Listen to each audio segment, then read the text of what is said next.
Good morning, Nottinghamshire Madness fans. The destination today in, I don't know, it's Nottinghamshire, Derbyshire or South Yorkshire. It's on that sort of triangulation point of where the three counties meet. And we're a little village, hamlet called Turnerwood, which is on the Chesterfield Canal between Worksop and Chesterfield. You can't get through to Chesterfield on the canal totally because of Norwood Tunnel, which crosses under the hill where the M1 is.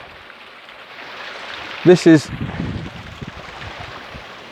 one of my favourite little packets of English countryside. Always has been. I first came here in 1975 or 4, certainly before I was driving. Maybe on the moped, maybe on a push bike, I don't know. At that point, the canal was in a pretty sad state of dereliction and disrepair. Well, this section of the canal was. It's a James Brindley canal, opened in 1777. Brindley never saw the completion of the project. He died some 5 years previous to the canal opening. And John Varney, he was the engineer on the project, and I think he first surveyed the canal with Brindley and completed the construction.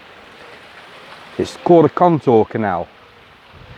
It follows the contours of the land rather than through cuttings and embankments and everything else.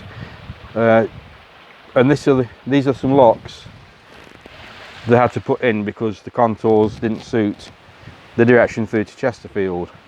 Then of course further along the canal they had the Norwood Tunnel to construct, which one day they may open, who knows.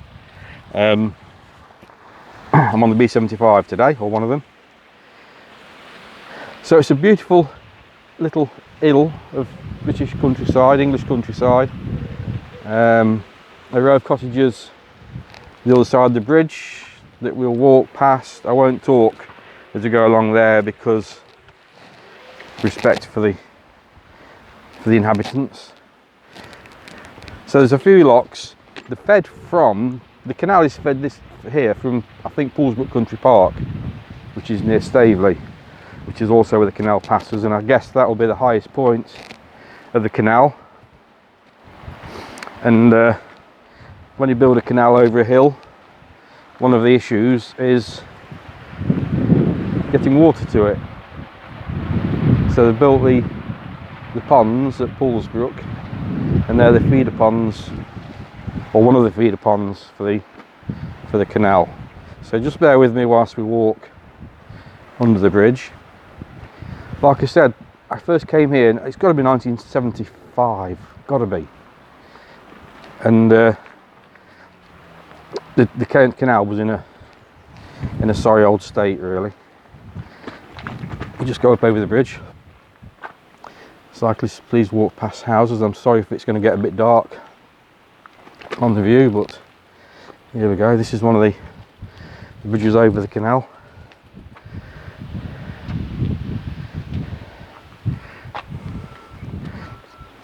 Hi there, how are you? Just stopped to let another cyclist pass. Sign at the end says cyclists please walk, and of course he didn't. Don't know why we can't abide by some rules, especially when it's in respect of people's privacy and property. Right, I've had to bump down a few steps. There's a little board up on the wall. I'll go and have a look at that and get that in view for you. Here's a few of the local natives.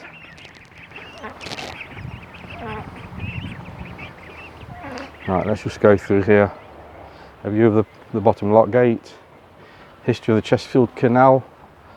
You won't be able to read it, I can't read it. Maybe. 1777, its completion. 46 miles long from Chesterfield to the River Trent in Stockworth, I think that's West Stockworth. 65 locks and 2 tunnels. The Norwood tunnel was 1.5 miles long, and where's the other one? Can't see where the other one is. Anyway, the boats on the canal were unique. They were called cuckoos. They were called cuckoos, I believe, because they would go to the River Trent at Stockworth and take work from other carriers to bring goods towards Chesterfield. And the word cuckoo refers to the cuckoo's nest. The double-ended boats that went through, and they were serving pits and other industries out of Chesterfield, mainly for pits. I think a couple of the pits had an underground canal system that brought the coal to the canal in metal reinforced wooden baskets. Then they were lifted by crane onto the cuckoos, and away they went to Stockworth. And I guess they would poach for return loads to come back. There's a lady coming by with a dog. I'll let her go by.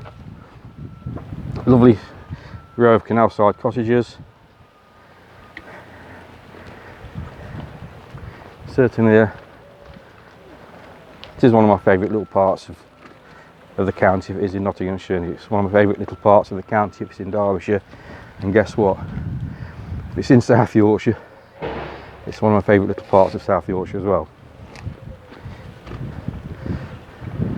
I did once have the opportunity to live in one of these cottages back in the early 1980s. Not a regret, but it would have been nice to have lived here, but absolutely totally impractical at the time because car parking is extremely limited. It's well off the beaten track for motor vehicles, and there's a couple of businesses set up along the canal here, and I think they have a lot of vehicles in and out. Anyway, that's the view of the cottages. Cyclists, please walk. Quarry lock number 35. Keep boat forward of the sill marker. There's a sill marker. That's because in the canal at the bottom they can see where the bottom of the gate is, and obviously the water's lower than that, allow the boats to go down. I'll still push with Brompton, so bear with me. I'll stop in a minute and have a look at some information boards.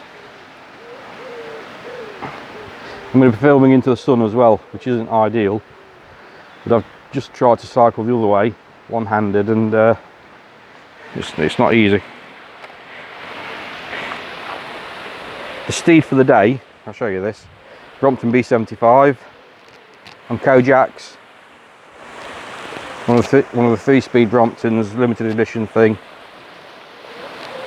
Cracking bike, in my world anyway. So there's bits here, I'm not going to read all this out because there's a wealth of information on the internet about the canal, and it's well worth for you to come and have a look yourself. You can cycle out of Worksop all the way to Kiverton Park Station and then cycle it back. You can pull in a bit of a round robin using some of the local country lanes around Thorpe Salvin. There's an airfield there. I like to ride the canal up and down. Actually, I like to see the canal from both angles, or angles. Right, we'll set off.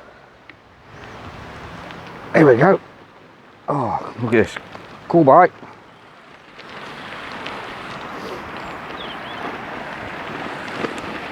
I guess this is one of the passing points on the canal. We'll go past a few locks, and then we'll stop. I do want to stop at a lock because there's something that was present in the 1970s and has been lost lost in the canal's restoration, which I think is unfortunate. And that is when you pass a lock, you have the capping stones. When I came here in the 70s, the capping stones all had the wear marks from the ropes. When the horses pulled the boats along the canal, these capping stones still have the grooves that were worn into it by the ropes that pulled the boats. And for some reason, during the canal's restoration, they've replaced them with new ones, and I think that is such a shame, because that is an intrinsic part of the canal's history. The fact that these stones had, in fact, let me stop, just bear with me. These stones had the wear grooves from the ropes. I think there's some here, so let's have a look. No. When the horses pull the boats through the locks with the rope connected to the boat, they would drag across these capping stones, and they would drag around the edge of these capping stones, and the grooves were really prolific, ever so deep gouges in the stones. And for some reason, that, unfortunately, that hasn't seemed to be deemed part of the history they need to keep. I can't see any signs of anything like that actually anywhere.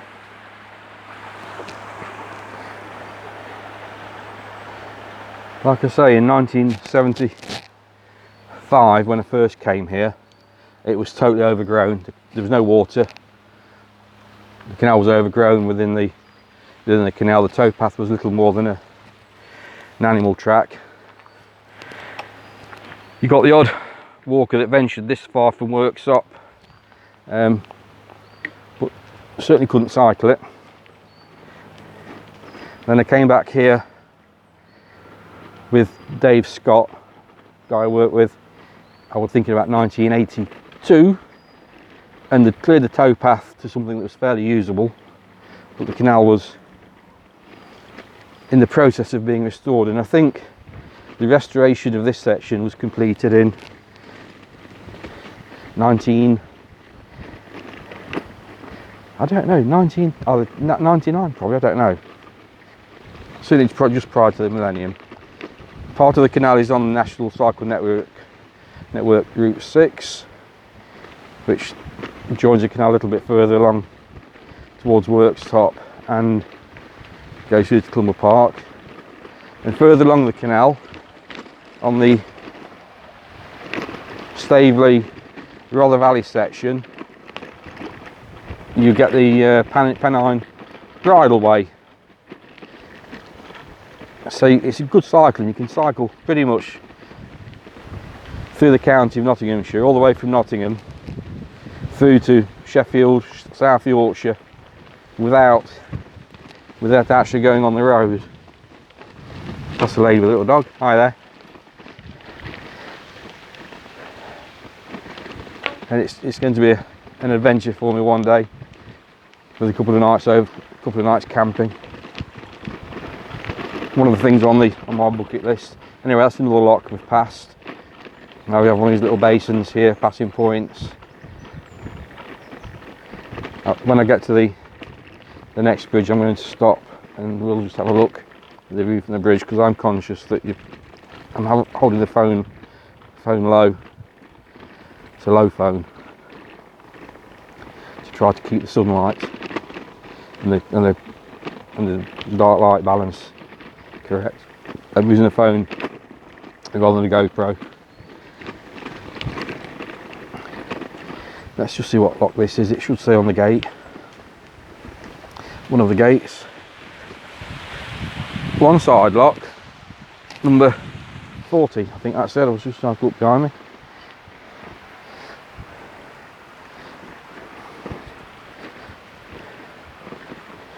Again, no rope marks. We'll stop and look at the bridge anyway, because I know some of the bridges have got these rope marks on them, and they're really great to see. You could touch you could really touch the history and feel the history of the industrial age. I think I've said before in my videos that this is my time of history, industrial archaeology, industrial revolution. Some debate whether it was a revolution because there was no fighting as such, and it wasn't a mass change of political change or structural change in the country. Well, it was really. It was a revolution of the time. That's a debate that could go on and on. So Cinder Hill Lock, 41.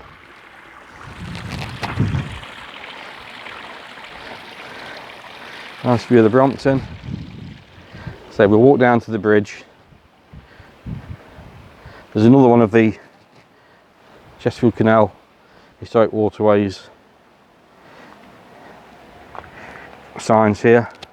There's loads of information. All this information's online, and really well worth having a read. Bridge number 37. And again, it looks like the capping stones have been replaced, and that is such a shame, because yeah, I said before, it's an intrinsic part of the canal's history. Let's just have a look on the bridge, see if there's any signs of rope wear. No. Although look, the angle, the horses probably wouldn't have caught that. So rebuilt in 1996. So I would think the canal did reopen in 1998. I think that's the date I've got in mind. The Chesterfield Canal Society do an awful lot of work. There's one of the locks. The lock gates. Always double gates at the bottom, which in a V formation, because that holds the water pressure, or the water pressure holds the gate shut. Because that's holding the weight of the water all the way to the next lock when this next lock gate's open.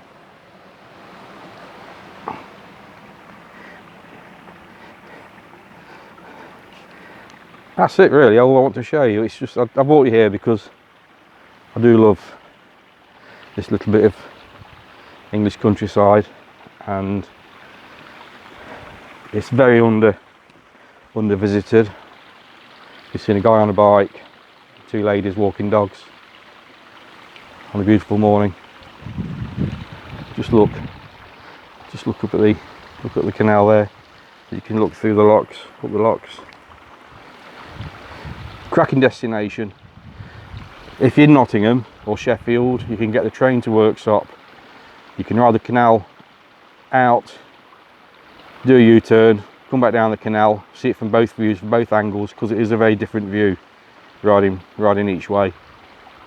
A couple of pubs. I don't know what's in Kiveton Park. I haven't stopped there. I've turned around and come back. Shire Oaks is a pub. Rhodesia is a pub. And as you head a bit closer to Worksop, there's a pub called the Lockkeeper. There's plenty of outdoor seating. It is one of these Marsden's happy eater type places, but it's certainly a pleasant place to stop, bring a picnic, whatever. So the Brompton's looking good, and in fact, let's ride a little bit further. I was going to finish the video there, but I'll keep you hanging on for a while. Brompton with a kickstand.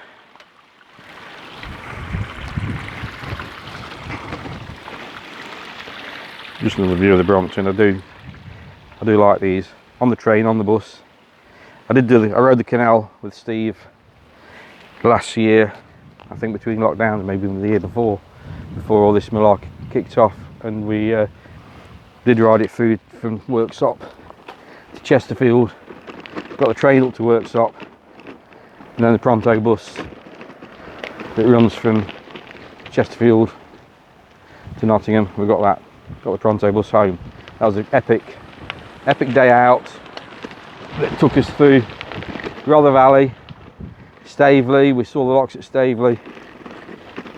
Really impressive. And these idiot barriers have been taken out, fortunately. I call them idiot barriers because idiots put them in place because they don't actually stop anybody from coming through, as in motorbikes. When I was a 12-year-old something, it wouldn't have stopped me getting a motorbike through it by any stretch of the imagination. There's a lot of gate here, open here, so we'll stop and we'll have a swing on the beam.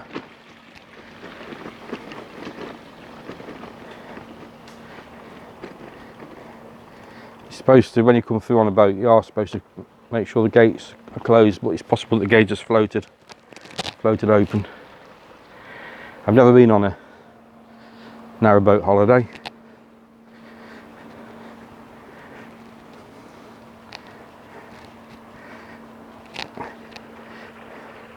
Oh yeah, pretty effortlessly. Just swing the gate closed. We'll walk over the other side. The canal does suffer from a lack of water at certain times of the year, and I think that is because the feeder pond at Poolsbrook has silted up over the years, and they've restored the canal. They do have a water race festival, which some years they have to cancel because there isn't enough water to get all the boats through. So really what we should do is dredge the Poolsbrook Country Park, but I would think that's just a nature reserve now, wildlife park, and it wouldn't be acceptable to take machines in and take 4 or 5 foot of silt out of the bottom. And it's, for me, it's one of those two-edged swords. It's a nature reserve, and quite right too, possibly, but the reality is it's a man-made pond manufactured to serve a purpose, and that purpose is to provide water for the Chesterfield Canal. So it isn't a nature reserve, it's a piece of industrial archaeology. Yeah, you see the gates, I think the gates float open, although it has pulled too. So it should, this is the bypass for the water level.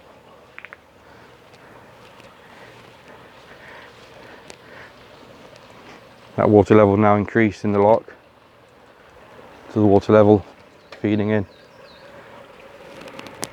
Probably totally wrong thing to do, but I know water's precious, so we'll save as much as we can, unless of course the next boat through is going uphill, and then it's going to waste more water.